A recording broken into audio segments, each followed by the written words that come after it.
खबर शामिल करते हैं कसूर से। Report bureau chief city Mohammad Numan. Kasur Muslim league नून एन के उम्मीदवार शेख साद वसीम और पीपी के उम्मीदवार मलिक अहमद सईद का निज़ामपुरा सरदार मैरिज हॉल में तारीखी इस्तकबाल किया गया, जिसमें मुस्लिम लीग नून के रहनुमा चौधरी शबीर अख्तर महर, सीनियर नायब सदर लवर विंग, मुस्लिम लीग नून लवर विंग कसूर के सदर बाबर मंजूर डोगर, रियाज नंबरदार और अहल इलाका की बड़ी तादाद ने शिरकत की।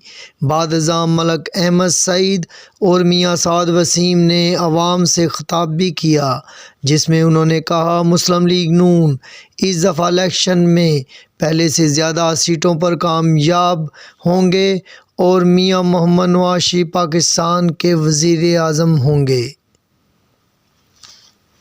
और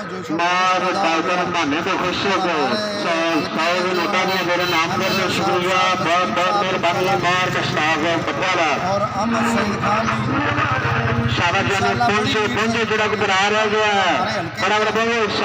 की कोशिश कर रहा है, तो ये मेरा